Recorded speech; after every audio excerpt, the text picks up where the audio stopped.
kulanti wacan oo wanaagsan daawadayaal halkani waa Ogaal TV kusoo dhawaada wararkii ugu dambeeyay Soomaaliya iyo caalamka.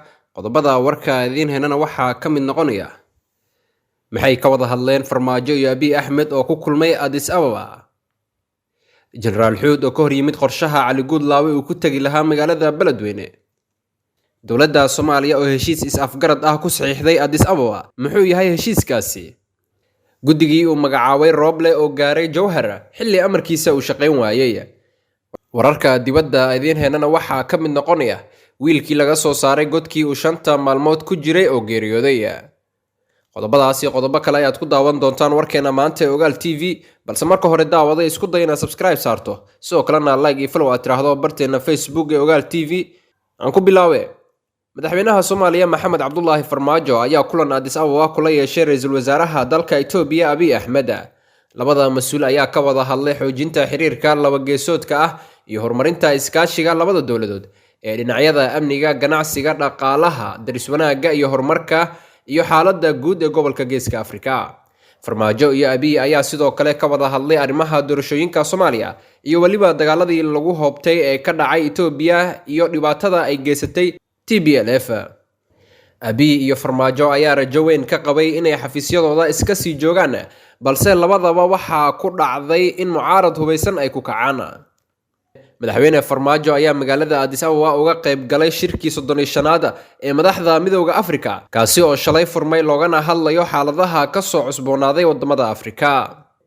Dhinaca kalena hogaamiyaha golaha kacdoonka gobolka Hiiraan Generaal Abuukar Xaaji Warsame Xuud oo xalay shir jaraa'id ku qabtay magaalada Muqdisho ayaa ka hadlay arrimo badan oo ay ka mid yihiin ciidamada xalay xirtay qaybo ka mid ah Beledweyne iyo wararka sheegaya in madaxweynaha Hirshabelle Cali Guudlaawe uu halkaasi tagi doono.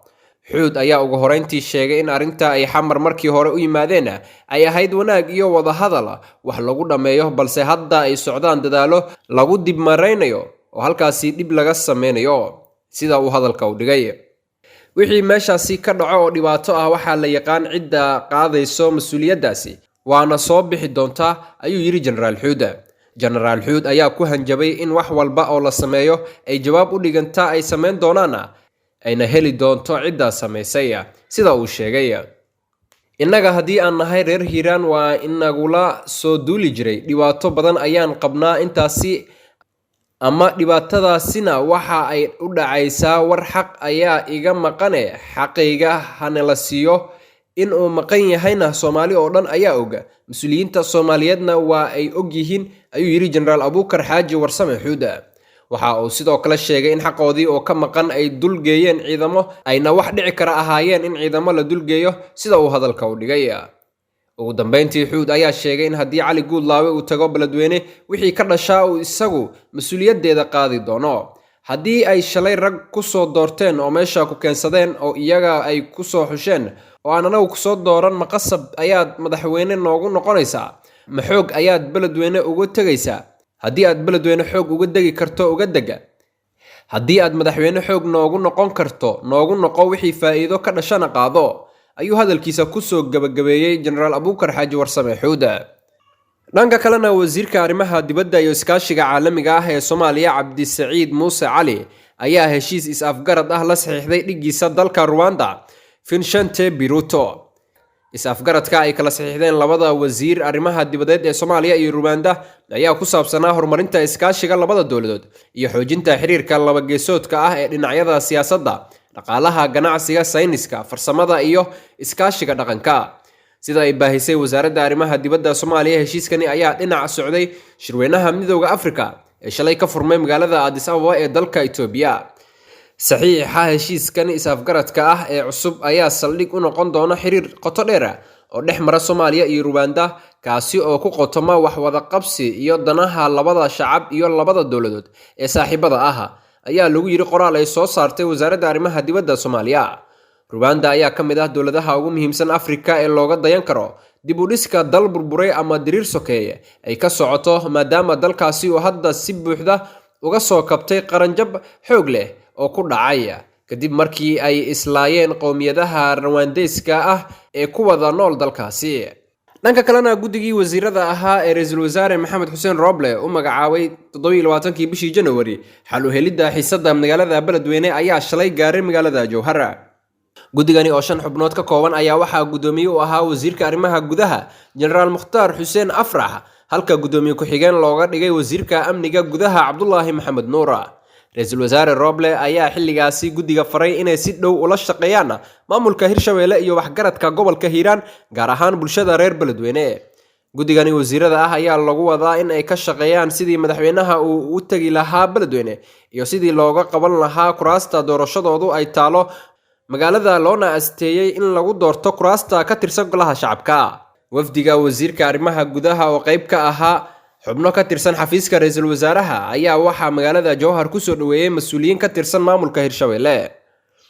wafdigan ayaa madaxtooyada magaalada Jowhar kulan kula qaatay madaxweynaha Hirshabeelle Cali Cabdullaahi Xuseen Cali Guudlaabe, iyadoona yoolku yahay in laga fogaado gacan ka hadal ka dhacda Beledweyne si nabadoon loogu qabto kuraasta golaha shacabka ee deegaan doorashadoodu tahay magaaladaasi. xiisadda magaalada Beledweyne ayaa waxa ay ka dhalatay kadib markii reer Beledweyne ay ka hor yimaadeen safar magaalada uu ku tagi lahaa madaxweynaha Hirshabeelle Cali Guudlaabe Xuseen, kaasi oo la baajiyay kadib markii xaaladda magaalada ay cakirantay.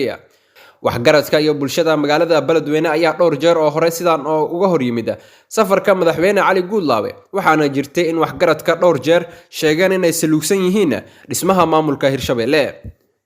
Rooble ayaa guddigani magacaabay kadib markii magaalada ay gaareen ciidamo uu diray madaxweyne Farmaajo, kuwaasi oo Rooble iyo gulihiisa wasiirada ay amreen inay degdeg uga soo baxaan, balse ma jirto cid dhageysatay, taasi oo caddeyn u ah in awoodda dalka ay weli gacanta ugu jirto Farmaajo.